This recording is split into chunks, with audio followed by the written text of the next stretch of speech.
Isaías 10 é o nosso texto hoje. Quinta-feira passada nós falamos. Você que não nos acompanha todas as quintas-feiras, ou está chegando hoje aqui para nos conhecer, seja muito bem-vindo. Você que não é da Nova Vida ainda, mas é bom demais ter você aqui com a gente. Estamos nessa caminhada do livro de Isaías.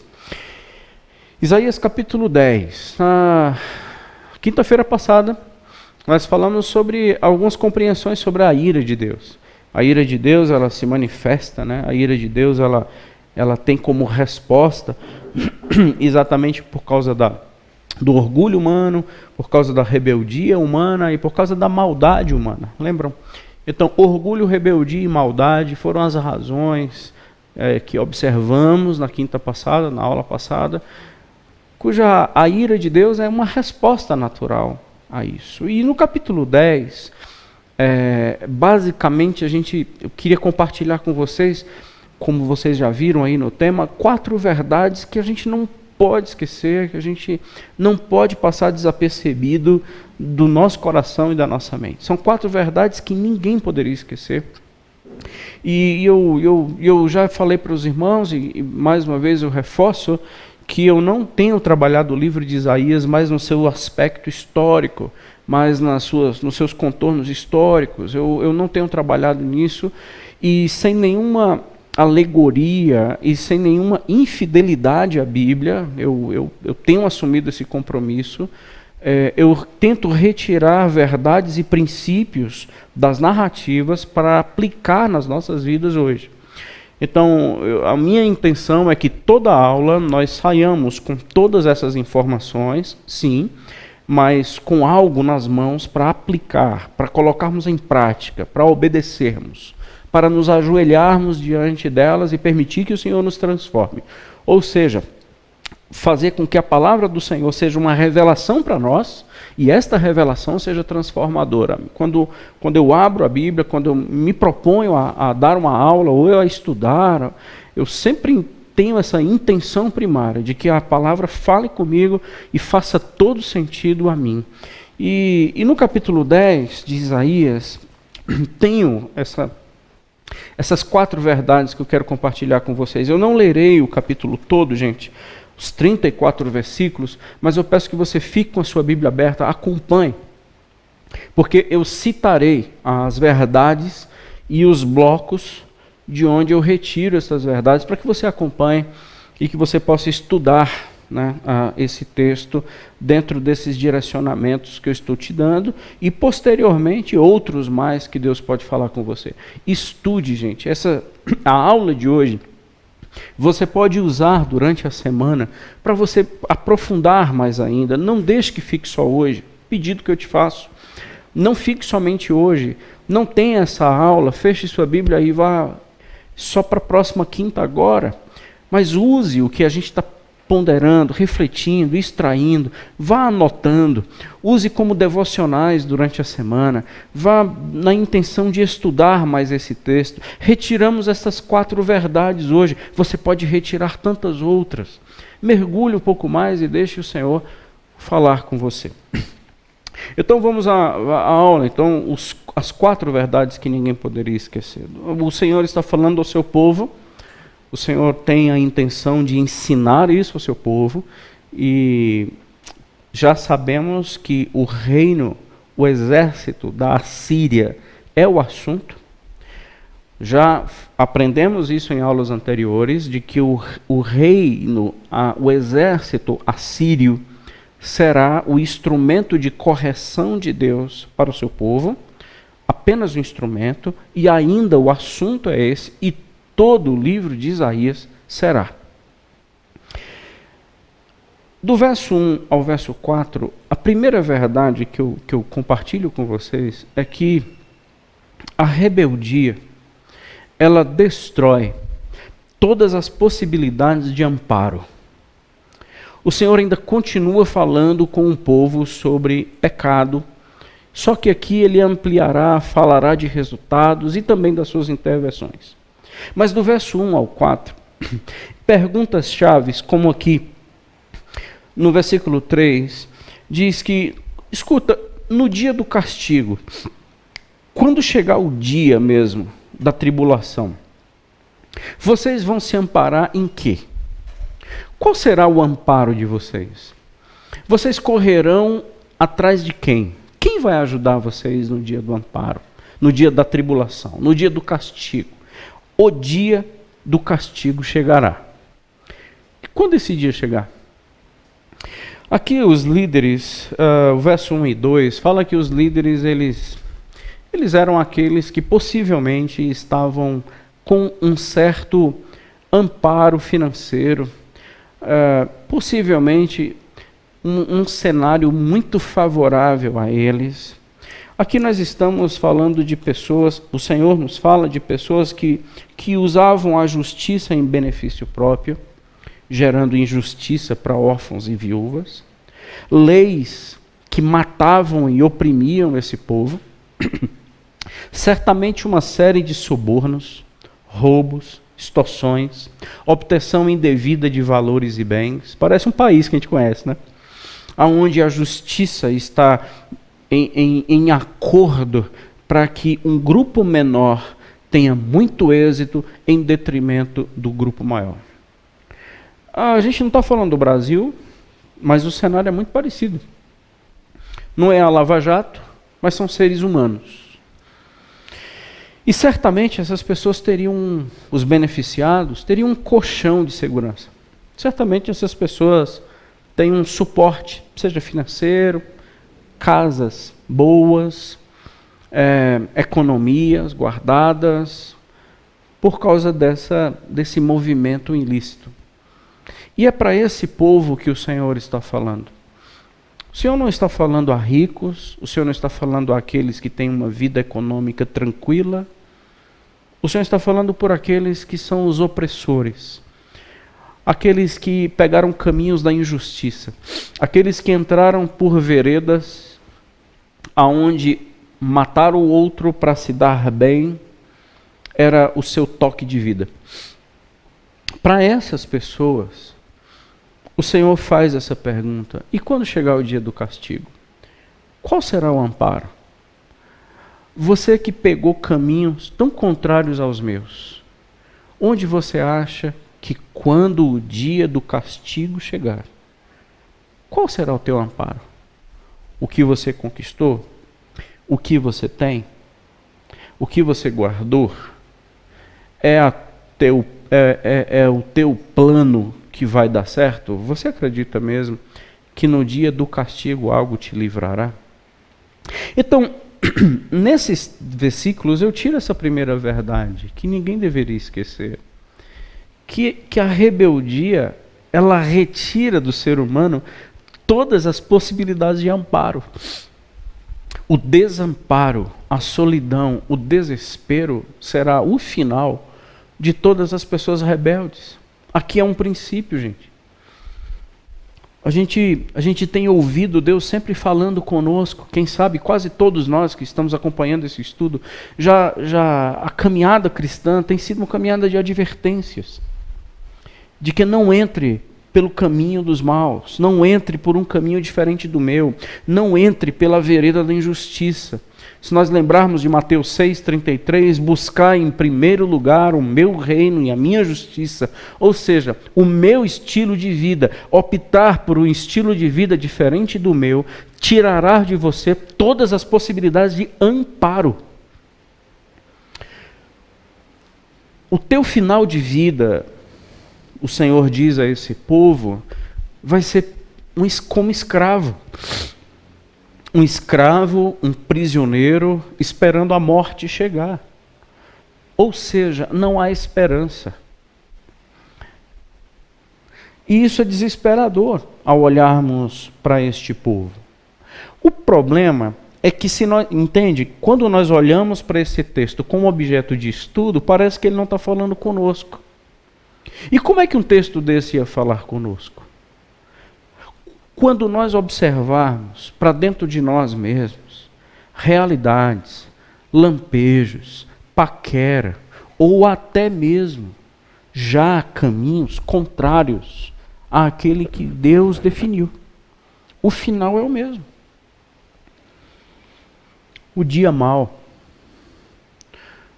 Quando nós falamos da armadura de Deus em Efésios, capacete, couraça, espada, é para que nós consigamos atravessar o dia mau como vencedores. O capacete da salvação, a couraça da justiça, a espada da fé. E nós temos estas realidades de uma vida com Deus capaz e nos dando todas as condições de enfrentarmos um dia mau quando ele chega. Ou seja, quando o dia mau chegar, não será a minha grana, não será o meu dinheiro, não será a casa, não será o que eu tenho de reserva, não será um plano de previdência. Não será o que eu conquistei, o que eu obtive. Por mais que tenha sido por meios lícitos, a gente pode aprender isso como um princípio. Escuta, não tem amparo para aqueles que pegaram caminhos diferentes dos meus. Eu acho, gente, que a Bíblia sempre deixa muito claro que o reino de Deus não são para os espertinhos. Eu não sei, sabe, irmãos, mas às vezes a gente escuta alguns falando que, rapaz, dá para ser o ladrão da cruz, né? Dá para a gente se arrepender no fim. Eu já sei qual é o caminho, eu já entendi o jeito de Deus. Deus tem um coração meio mole. Então eu vou fazer assim, eu vou tocar o terror durante a minha vida. Quando eu perceber que eu estou partindo, dá tempo eu me arrepender, peço aí, clamo pela misericórdia de Deus e sou salvo. Rapaz, eu não sei se as coisas serão assim. Porque nós veremos mais uma vez nesse texto que Deus sonda mentes e corações. E o reino de Deus, ele não entra espertinhos. O reino de Deus só entra gente arrependida. E eu já tenho um plano até para me livrar do inferno. Tipo o ladrão da cruz, eu dou uma clamadinha no final, no último respiro, e eu estou salvo. Eu não sei se o Senhor...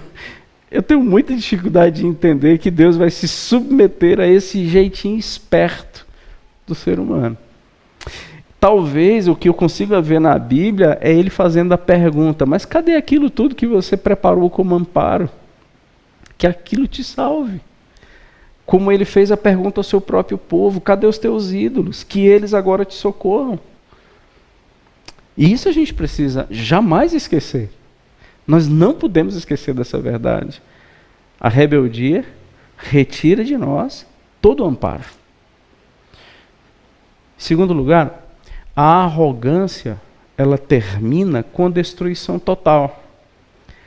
Se você estiver pensando assim, rapaz, isso aí ele já falou, a gente já estudou esse assunto, é verdade.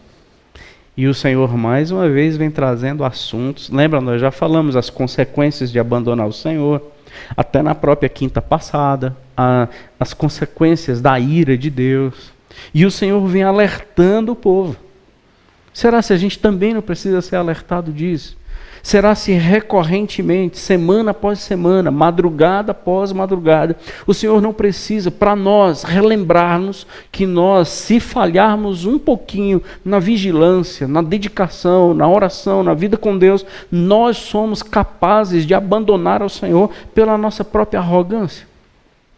E de onde eu estou tirando isso? Estou tirando isso do verso 5 até o versículo 19, que o Senhor vai falar sobre a Assíria. Ele vai combater agora a Assíria. O povo do Senhor, ele está relacionando mais a essa questão desses líderes que fizeram suborno, esse pessoal que é rebelde. Já a Assíria, o seu problema agora é a arrogância. Perceba que a partir do versículo 5, o Senhor vai falar da Assíria e dizendo, este povo, esse exército, eles não passam de uma vara na minha mão para corrigir o meu povo. O que é a Síria? Esse exército que está se levantando, que vai devastar Jerusalém, e devastou, e vai devastar. Esse exército numeroso, poderoso, que vai passar como um rolo compressor em cima do povo de Deus, é Deus agindo. E a Síria não passa de uma vara na mão do Senhor para açoitar o seu povo. Em resumo, é isso que ele está falando no versículo 5. Ele é só um instrumento do meu furor. Mas só que o Senhor vai dizer para a Síria que, bom, ele não é inocente por causa disso, porque eu estou usando exatamente aquilo que ele é. Em tão gente boa.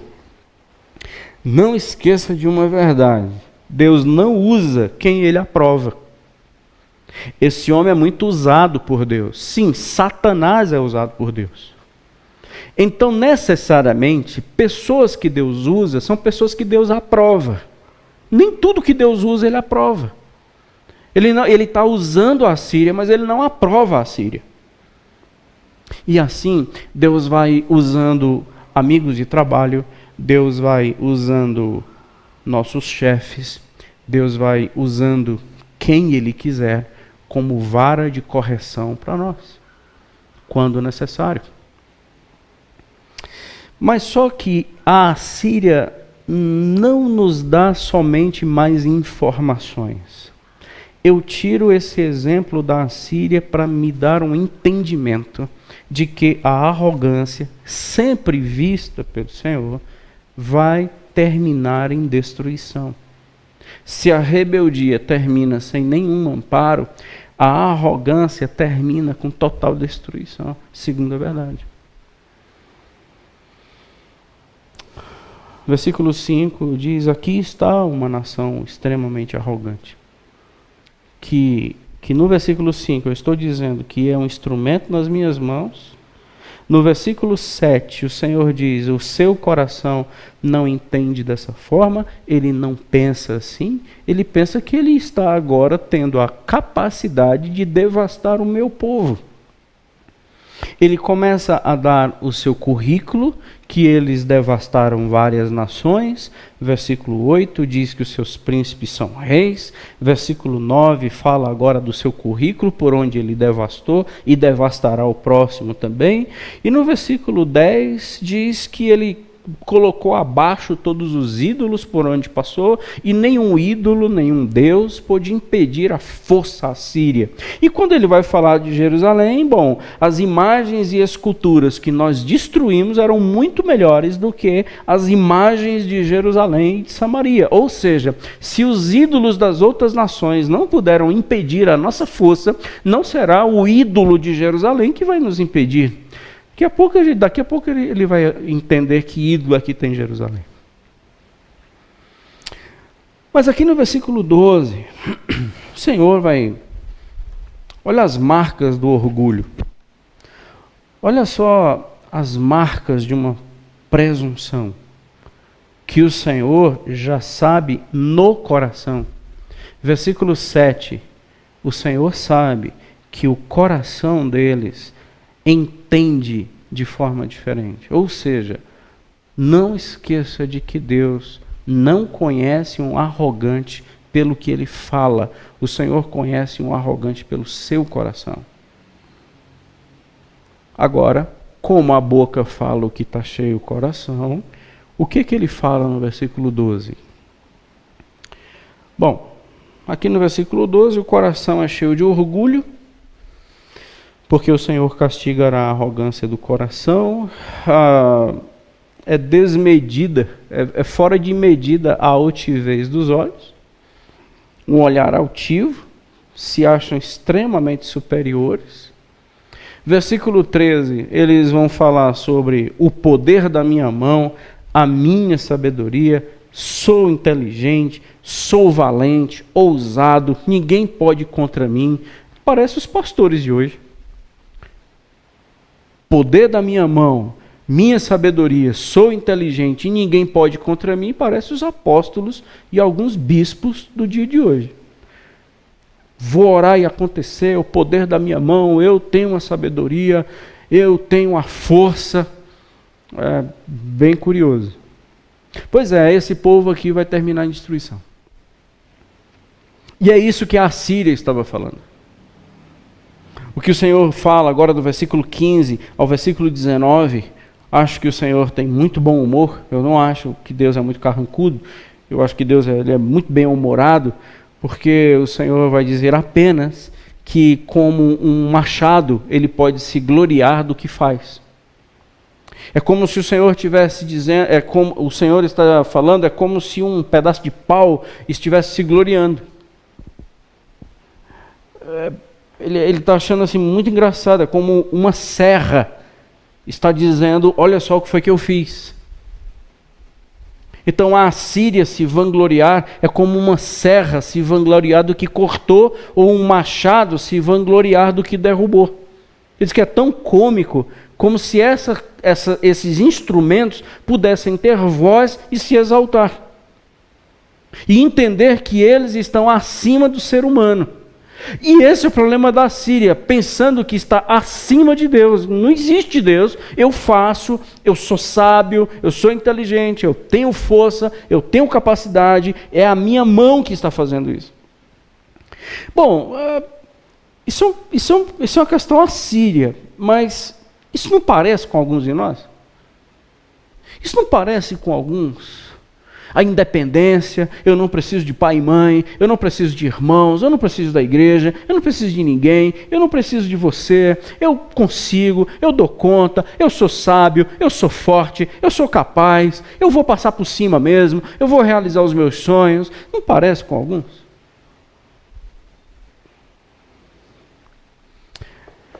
Deus enviará uma enfermidade devastadora.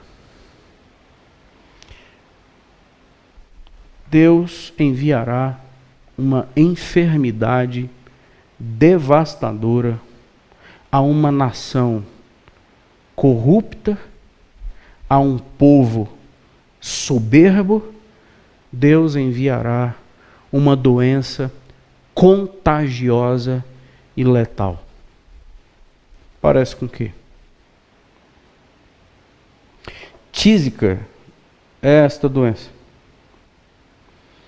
O Senhor vai fazer com que, versículo 16, essa doença atingirá os seus homens fortes, e toda a sua glória, toda a sua riqueza será consumida como árvores, como bosque, e tudo vai virar fogo.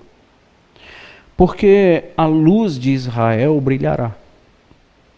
Versículo 17, a luz de Israel vai brilhar, e essa luz não é para iluminar, essa luz é para queimar. A glória dessa luz, num só dia, vai devastar tudo dos arrogantes assírios, dos arrogantes humanos. Eles são exércitos, Deus está comparando a árvores. Eles são poderosos, Deus está considerando como galhos, inofensivos como árvores e galhos, passivos, inoperantes, sem reação como uma árvore. Os poderosos, o Senhor os vê completamente passivos de serem derrubados e queimados, e assim Deus os fará. Gente boa, isso é uma verdade que a gente não pode esquecer. Por outro lado, em todos os ambientes, quero compartilhar com você a terceira verdade. Se a primeira verdade é rebeldia, vai tirar de nós todo o amparo. O orgulho fará com que as nossas histórias terminem em fogo. Porque nós estamos aprendendo isso com a Assíria. E o restante da Bíblia está cheio de exemplos disso, de que o Senhor resiste a soberbos, e nós estamos falando isso recorrentemente por causa do livro de Isaías. A terceira verdade que eu tiro, que está entre o verso 20 e o verso 23, a graça de Deus ainda promove conversões. Acontecerá naquele dia, verso 20, acontecerá naquele dia que o restante de Israel e os da casa de Jacó, que se tiverem salvado, nunca mais se estribarão, confiarão naquele que os feriu, mas com efeito se estribarão no Senhor, o Santo de Israel. Os restantes se converterão ao Deus forte. Sim, os restantes de Jacó. Porque ainda que o teu povo, ó Israel, seja como a areia do mar, o restante se converterá. Destruição será determinada, transbordante de justiça. Esta frase é uma frase que você deve sublinhar. A destruição está determinada, mas a justiça será transbordante. Nós já falamos de uma figura de linguagem de que o rio da tribulação vai passar por cima e vai inundar tudo. Aqui, Isaías, ele já fala de um transbordar da justiça. Ou seja, toda vez que o Senhor nos castiga e toda vez que o Senhor opera a disciplina, ele sempre será justo. O salmista diz que o Senhor me feriu justamente. Há um salmo 119, que diz que com uma tribulação fiel, o Senhor me alcançou. O Senhor nunca deixa de ser fiel. O Senhor nunca deixa de ser justo.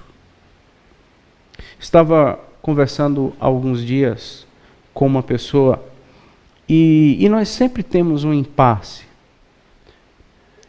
Muitos familiares, amigos, têm perdido pessoas por causa desse Covid-19. Alguns familiares nossos, algumas pessoas que conhecemos, amigos, eles não conheciam o Senhor. Outros conheciam e rejeitavam. A pergunta é, no leito, será se uma pessoa se converterá? Será se Deus dará uma oportunidade? Falei há pouco que o reino de Deus não entra espertinhos. Mas será se ali uma conversão genuína não poderia acontecer? Fiquei pensando nessa pergunta, a resposta, e fiquei pensando mais ainda na resposta que dei, é que o nosso coração ele não vai sossegar em sabermos se a pessoa teve ou não teve uma oportunidade de conversão. Esse bloco fala da conversão em meio à devastação. Mas a gente não tem como saber se aquele ou aquele outro, se nós, quando formos aos céus, nós vamos nos encontrar com os nossos familiares e amigos que partiram, se nos últimos instantes eles se converteram, nós não temos como saber. Isso vai nos trazer angústia. Uma preocupação angustiante, uma ansiedade sufocante para saber se a pessoa que nós amamos, se ela está no céu ou no inferno. Então em que a gente confia? Num Deus justo. O nosso coração só encontrará sossego num Deus que é justo. Então o cenário pode ser o mais devastado. A tribulação pode ter sido a mais indescritível. O açoite pode ter sido o mais duro. Mas lembre-se, nunca a justiça será rasa. A justiça do Senhor será transbordante. Destruição determinada, justiça transbordante. Lembre dessa frase. Tribulação presente, justiça transbordante.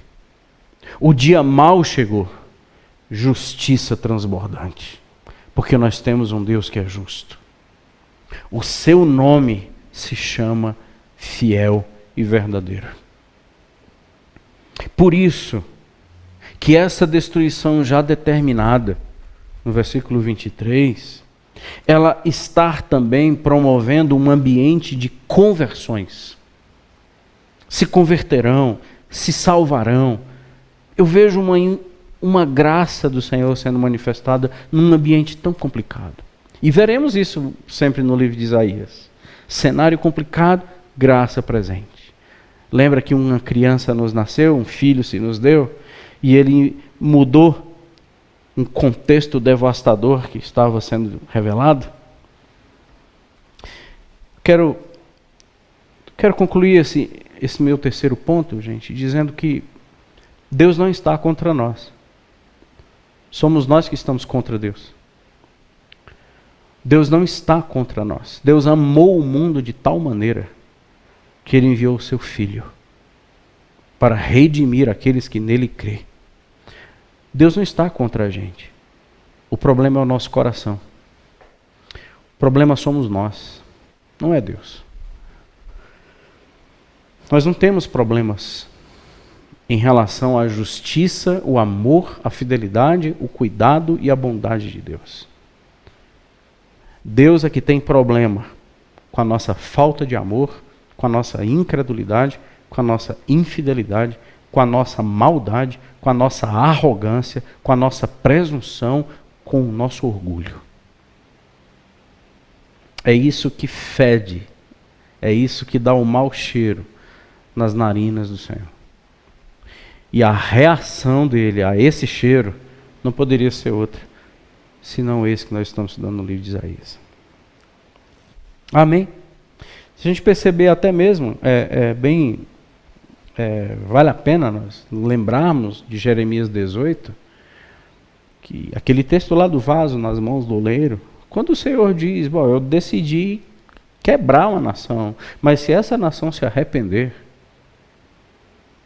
eu não precisarei mais quebrar, porque ela se arrependeu. O processo disciplinar já cumpriu o seu propósito. Essa pessoa se arrependeu. Então Deus não está contra nós. Se com um arrependimento genuíno, o Senhor ele muda o cenário, muda o contexto e restaura histórias, então esse Deus não está contra nós. O problema não é Deus contra mim, sou eu contra Deus. Por isso o livro de Isaías. Um povo que está agora contra o Senhor.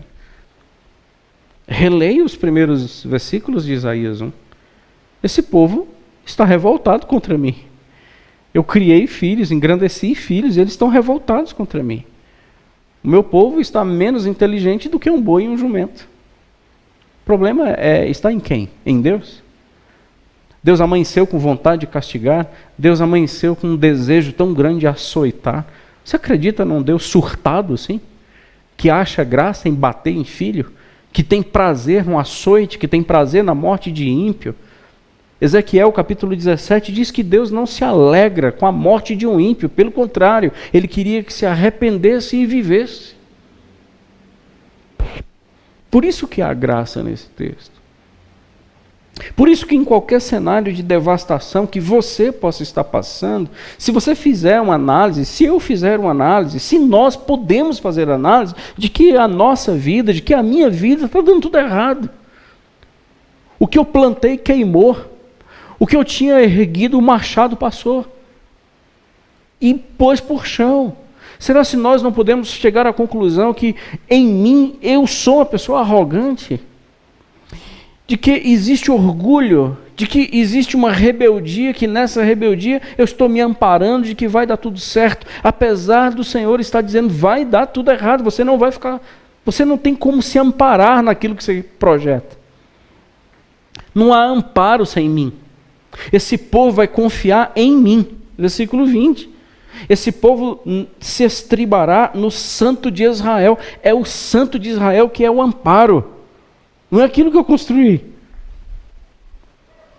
Será se o nosso orgulho não parece com essa da Assíria? A minha força, a minha inteligência, a minha capacidade do versículo 13.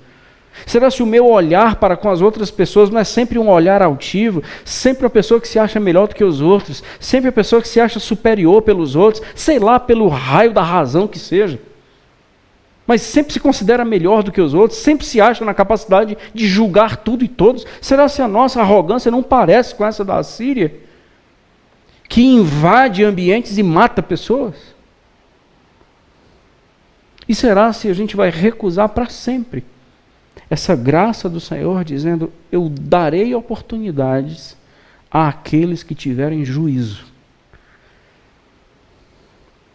E por fim, beleza? Estamos lembrando? Primeira verdade, toda rebeldia, ela vai terminar anulando todas as possibilidades de amparo. A arrogância, ela termina com total destruição. E a terceira verdade que eu tiro aqui do verso 20 e 23, a graça do Senhor sempre estará presente nesses ambientes. A gente pode mudar o cenário. E a quarta e última, inimigos, dores, tribulações, não serão os últimos capítulos da vida de uma pessoa fiel a Deus. Não será a tribulação, os inimigos triunfando e as dores presentes que vai fechar as cortinas da nossa história. Não serão.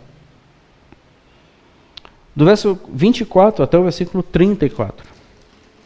Primeira palavra que o Senhor vai dizer, versículo 24. Acompanhe aí na tua Bíblia. Pelo que assim diz o Senhor dos Exércitos. Como é que ele vai chamar o povo? Ele vai chamar o povo de povo meu. E isso já muda todo o contexto. Meu povo. Não tenham medo da Síria. Sião, não temais a Síria. Verso 24. Vou ler de novo. Meu povo, não tenham medo da Síria. Ora, foi Deus que levantou a Síria. Vai castigar o povo. Vai passar por cima de Jerusalém. Vai destruir Sião. Mas nós estamos falando de cidades. Nós estamos falando de bens. Nós estamos falando de casas caindo. Nós estamos falando de tribulação chegando. Mas nós estamos falando de um Deus que está no controle. E esse Deus está dizendo: não tenha medo do inimigo que está se aproximando. Não tenha medo.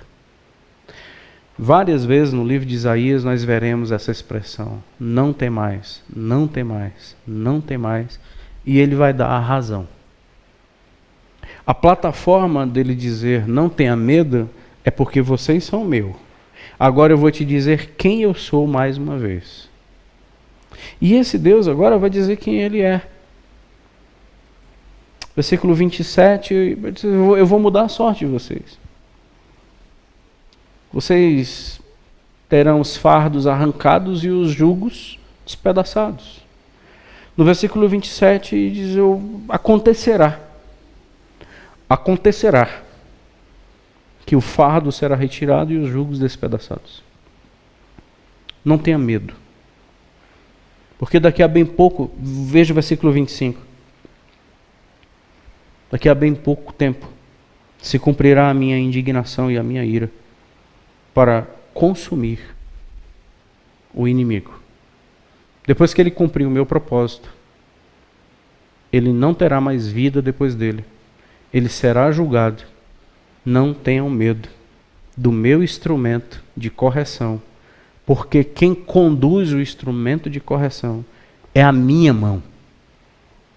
A Assíria não tem vida própria, assim como um machado não tem vida própria. Esse vírus não tem vida própria. Covid-19 não tem vida própria. Meus irmãos, quando a minha compreensão nesse texto, eu sei que está falando da Síria. Vou falar uma coisa para você assim.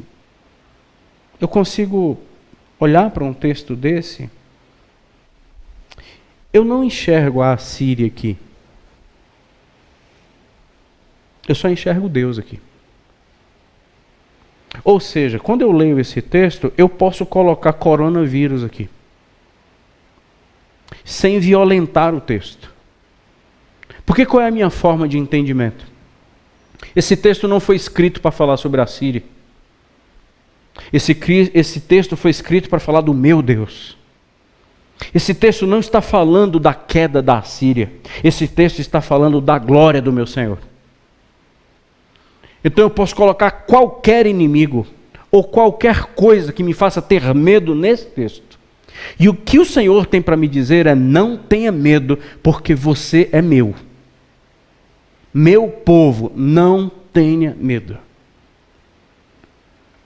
Entende, gente? Por isso que eu não consigo ler a Bíblia como um romance que me deixa emocionado. Eu não consigo ler a Bíblia como uma ficção que me deixa empolgado.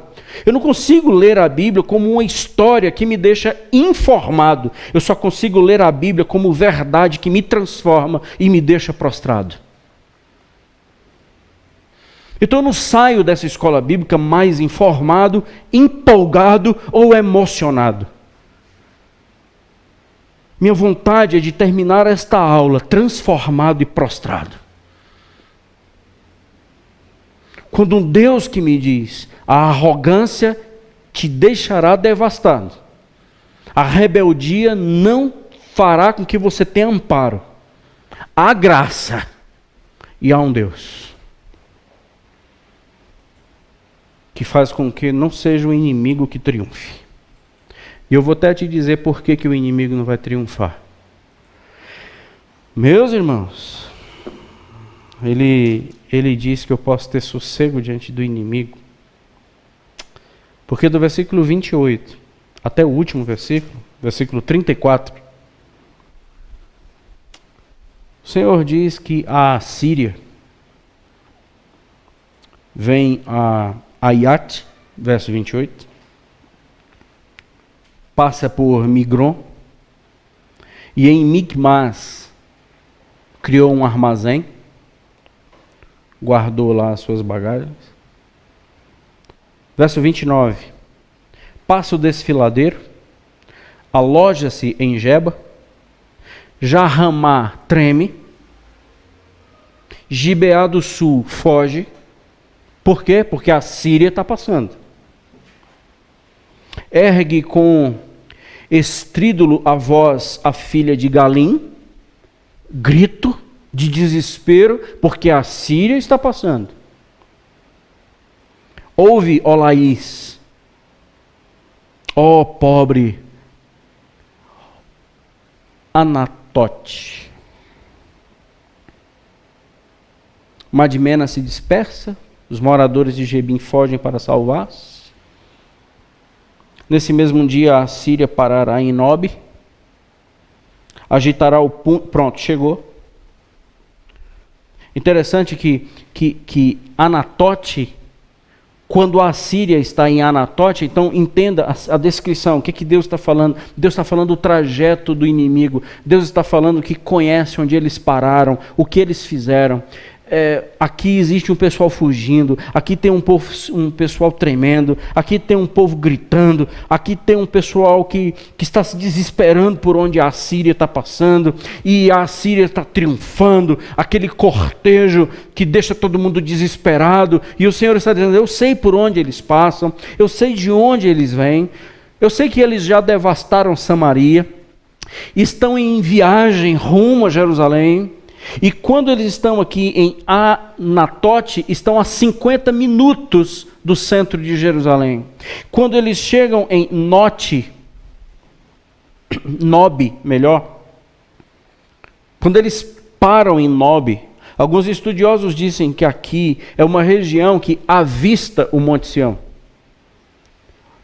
Por isso que quando eles chegam em Nob, eles estão olhando para Jerusalém, avistam o Monte Sião e começam com os punhos em direção a Jerusalém, ameaçar, dizendo que nós vamos acabar com você. Ora, todas as nações por onde passaram, você viu o que foi que causou? Gente fugindo, gritando, tremendo, tentando se salvar, porque lá vem a Síria. E por que eles estão certos de empunhar as suas mãos em direção a Jerusalém, dizendo que vão acabar com a cidade? Porque eles já disseram isso. No versículo 10, de que por onde nós passamos, todo mundo tremeu com medo da gente. E os ídolos das outras nações eram bem melhores e mais fortes e mais poderosos ou mais imponentes do que os de Jerusalém. Nós vamos acabar com Jerusalém. Mas só que agora eles vão se deparar com o Deus vivo e verdadeiro. Meus irmãos, esse vírus está passando por todo lugar, deixando todo mundo com medo, desesperado. Esse vírus está deixando todo mundo desesperado.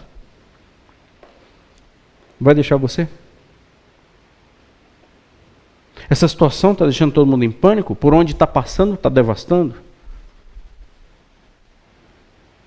Eu estou em Jerusalém, estamos em Sião, o inimigo chegou, nós agora estamos nos olhando. Se o inimigo está me vendo, eu estou vendo o inimigo. E eles estão gritando, dizendo que vai acabar comigo. Versículo 33 tem: mas Deus. Lembra dessa expressão? Mas eis que o Senhor dos exércitos, cortará os ramos com violência. Não, Senhor, é o exército assírio. Mas o exército assírio para mim não passa de árvores que eu corto quando eu quiser. Todo o inimigo seu é considerado por Deus. Todo meu inimigo é considerado por Deus como um galho. Não pela força que ele tem, mas por quem Deus é. Os altos, os de grande porte, os poderosos, são árvores que eu vou derrubar. Cortará com ferro as brenhas da floresta, e o Líbano cairá pela mão de um poderoso. O Líbano cairá pela mão de um poderoso. Meus irmãos, quando nós estamos diante de um inimigo que nos causa medo, eu tenho aprendido a fazer duas perguntas e tenho me cobrado a fazer essas duas perguntas. Primeiro, a quem eu pertenço? E segundo, quem é Deus, o qual eu pertenço? Primeiro, a quem eu pertenço? E segundo, quem é essa pessoa? Dependendo das respostas, as nossas reações mudam. Meu povo, não tenha medo, porque eu sou contigo. Você é meu. O inimigo, eu sei até onde ele para beber água. Eu o controlo. Não tenha medo. Irmãos, por favor, não esqueçam dessas 4 verdades. A rebeldia vai tirar da gente, naturalmente, todo o amparo. O orgulho vai anular todas as possibilidades de a gente terminar bem. A graça do Senhor sempre será presente. E em quarto e último lugar, não vai ser o inimigo que vai triunfar. Não será a dor, o sofrimento e a tribulação que vai dar o fechamento das nossas cortinas. Pertencemos ao Senhor e nós somos dele. Amém? Quero trazer essas 4 verdades para a gente, retirando desse texto. Por isso que ele é um Deus que nos garante sossego, né, gente? Ele é um Deus que nos garante sossego nesse tempo tão complicado que a gente está vivendo. Nós somos dele. E a palavra é: descanse em mim e não tenha medo. Deus te abençoe, nos abençoe. Deus invada seu coração com muita paz. E certamente a gente vai enfrentar dias bem difíceis. Não sei quando será o teu dia, não sei quando será o meu dia, que eu posso chamar de dia mau, mas acredite, uma voz maior é aquela de que não tenha medo. A NVI, quando aquele texto, mas o Deus dos exércitos diz, a NVI tem uma tradução muito interessante. Ela diz: olhem para o Senhor.